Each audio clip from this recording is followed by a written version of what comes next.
Chanukah Sameach. As a modern Orthodox Jew, I have a little bit of a hard time with Chanukah. I believe profoundly in the idea of getting ideas from the non-Jewish world, embracing wisdom wherever it comes from. I've studied science, I've studied philosophy, I continue to. So when I think about Chanukah, when I think about what the struggle of the Hashmonaim was, what the Maccabim fought for, it makes me feel a little bit unsure about exactly where I would have fit in. Right? The story I heard when I was a kid, the story we hear about is a battle for the purity of Torah, a battle against the secular, non-Jewish influences that were encroaching upon the values of Torah. And the question is, are we as modern Orthodox Jews who embrace the outside world as well, are we able, without being hypocrites, to celebrate Chanukah in an authentic way?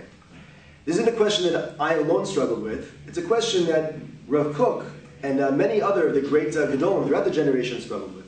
Rav Kook, Rav Soloveitchik, Rav Hirsch, the Rambam, most of the Rishonim in the Middle Ages, they were very involved in integrating and understanding the values that came from the secular world and bringing many of them into the tents of Torah. And the question that I'd like to spend a few minutes talking about is how we as Jews who are devoted to Torah, who believe in the Kedusha and the emes of Torah, and celebrate that, the purity of Torah on Chanukah, how we also at the same time relate to the secular values of the outside world. Rav Kook discusses this question in a fascinating piece in his Ein Ayah, his commentary on Masechet Shabbat, and he does it in a way where he sort of takes some of the halachic discussions that show up in Masechet Shabbat about Ner Chanukah, and he uses them as symbols for this question about exactly how we're supposed to relate to values from the non-Jewish world.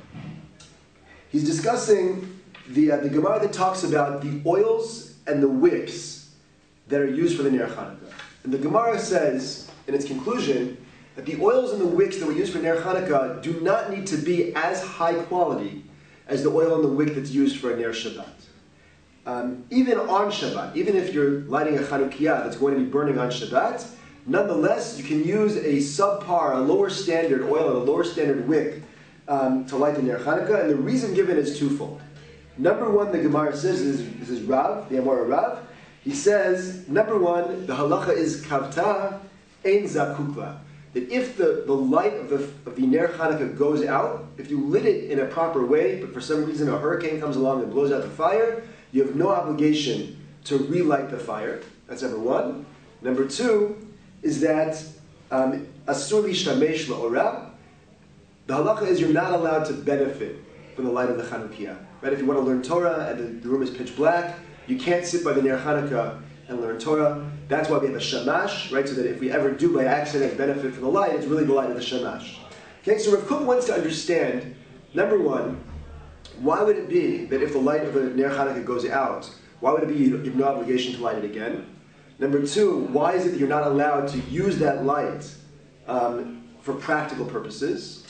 And number three, why would it be that you're allowed to use substandard oils and substandard wicks for the Ner Chanukah, but not for Ner Shabbat? So he says like this. He says that the light of Torah derives from its pure source, from what he calls Shem and HaTorah, from the highest levels of Shem. And there's a kind of Torah, there's a kind of connection to Ratzon Hashem that is totally pure, that has no interaction whatsoever with anything beyond the realm of Torah itself. That's what he calls Shem and HaTorah. And he describes, in addition, the wick. What's the wick? The wick is the goof. The wick is the body that draws the shemen up and enables it to become a flame. What a Jewish life is about is really that interaction between the shemen and the wick, right? Between the oil, the Torah, and the person, the body of the person himself that embodies that Torah and brings it into the world in an active way. The combination of those two things, the wick without the oil without the wick, wouldn't really be anything. The flame of a person who lives a life of Torah, Torat Chaim, is when those two things come together in a proper way. That's the idea of what he calls Torah Nitzchit. Torah that lasts forever, that never changes, that is exactly as Hashem intended it when He gave it to the world. However, He talks about another kind of Torah, which he views as just as crucial, especially when Am Yisrael is in Galut. When Am Yisrael is in Galut, he says, and we can all relate to this, that whenever you're a minority, surrounded by a very powerful majority, by definition, it's human psychology, that we are attracted to the values of the outside world. It's not something that you can avoid. You can try to shelter yourself, but every single person is exposed to the surrounding culture. And by definition, once we're aware of the way that the surrounding culture thinks, we're going to be attracted to that way of thinking. I'll give you an example. Probably anyone I'm speaking to right now is at least somewhat conscious of their bodily shape, right? In other words, how heavy or thin they are, whether their muscles are large or small. We're aware of that. We think about that. That's a uniquely American 20th and 21st century way of thinking.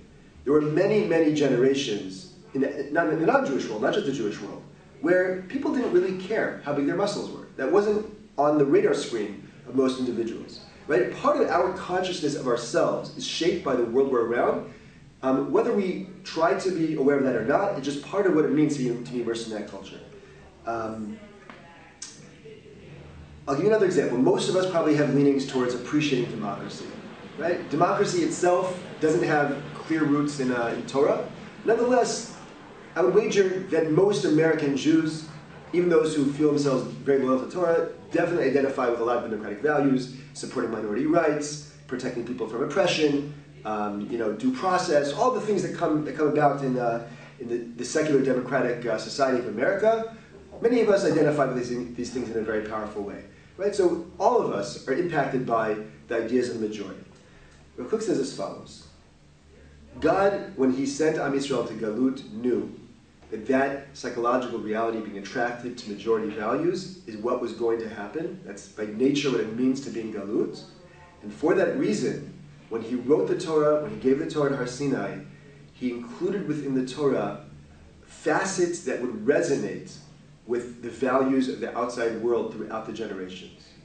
That means that when God gave the Torah, He already knew what kinds of values, what kinds of emphases and focuses different societies would have throughout the generations, and He encoded within the Torah the potential to discover those same values within it. And therefore, when Am Yisrael is exiled and sent into Galut, and we're struggling to find meaning as Jews, as a minority, surrounded by a majority of the non-Jewish culture, we would be able to find within the Torah what he calls a Torah l'sha'ah. A Torah that's not nitzchi, that's not eternal, it's not totally, existent in itself, apart from societal values, but rather a Torah that's revealed through our interaction with the outside world. In some ways, there are facets of the Torah, he claims, that can only be revealed because we live in a certain society. Right? Whether it's a democratic society or whether a hedonistic society, whatever it is, there's certain things that can only come out because we are, let's say, American Jews. American Jews read the Torah in a unique way because of the society that we come from. So on the one hand, this is not Torah nitzchit. This is not Shemen HaTorah. It's not the pure Torah that God originally intended the world to have. At the same time, it's a gift from HaKadosh Baruch Hu, and it's something that's crucial. And he says that it's the responsibility of every chacham, every leader of the generation, to try to develop. When he looks at Rav Hirsch and he looks at the Rambam, right? The Rambam was, a lot of his writing, a lot of his thinking about Torah was influenced by Aristotelian philosophy. Now these days, Aristotelian philosophy is in the garbage dumps of history. Right? Who learns Aristotle anymore, except for historians, right? We don't think Aristotelian philosophy anymore. Nonetheless, at the time, if the Rambam had not developed a philosophy of Yadus that integrated the facets of Torah that Aristotle could uncover, then the entire Jewish world would have been lost.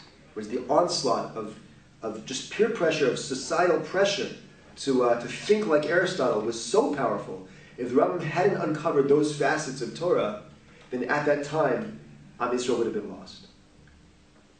So what Rav Kook is saying is that Chanukah, which is in many ways a reflection of the way that we relate to Torah, we relate to Hashem when we're under attack, when we're oppressed by the nations around us, when we're drawn by the values of the nation around us, Chanukah reflects the value not of Torah nitzchit, but rather of Torah l'sha'ah, the ability to find light, to create a flame, not of the shemen tahor, but rather of the shemen that's substandard, that's not exactly the ideal Torah that the God originally intended.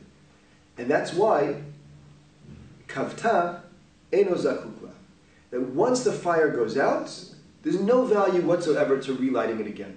That the same way that once Aristotelian philosophy, went into the dustbin of history, there's no value for a Jew to become an Aristotelian today, even though the Rambam himself was, right? Because that generation, that particular revelation of Torah has ended, and it's now time for a new facet of Torah to be brought to the world. Once that flame has gone out, we don't go back to relight it. We can study it, we can appreciate it, we can understand it, but the focus of Chachamim in our generation is to bring out the light of Torah that our generation, the society that we're part of, brings out. In addition, this explains why asur lishamesh la'orah. Rav Kook says that there's one crucial line that has to be drawn. That even while a person is developing this idea of Torah l'sha'ah, this idea of the facets of Torah that the surrounding culture's values can bring out, a person has to be incredibly careful not to bring that into the world of ma'aseh, not to change the way that we observe halacha based on this new understanding. So I'll give you an example based on the Rambam. The Rambam said very famously that Hilchot Kashrut have to do with health, right? From his scientific understanding, kosher food was far healthier than non-kosher food. The Reform movement came along, much later on and said, well, if that's the case, we can eat healthy while eating shrimp, while eating pork. And they chucked halacha into the garbage. So Rav Kook is saying very clearly that the light of Chanukah is a light that should be seen, it should inspire. It can't be used l'maaseh. It can't be used in terms of the way we actually live our lives as Jews. There are a lot of examples bisman hazeh, but I'll give you an example. Many Jews are environmentally conscious, right? It's certainly a value, certainly a consciousness that the outside world has right now. Save the whales, prevent the ozone layer from being depleted, whatever it is that a Torah value? So a person could very easily, in our generation, look in the Torah and find very clear passages or facets that emphasize these values as well. And it would be very much in keeping with Rav Kook's idea of Torah l'sha'ah for a person to create a very strong emphasis in our generation on those values, because what it's doing is it's enabling Jews who are drawn after outside values to find those very same values embedded within the Torah itself. And that is a genuine, authentic Torah flame. It may not last forever. It could be that at some point along the way, the world will forget about the environment for whatever reason, right? At that point, there'll no longer be a flame of Torah that has to be burning. It may or may not, but it won't be a loss if that flame goes out, because there'll be a new flame to light as well. Finally, one last point before we end. Rav Kook explains that this is also the difference between the Chashmonaim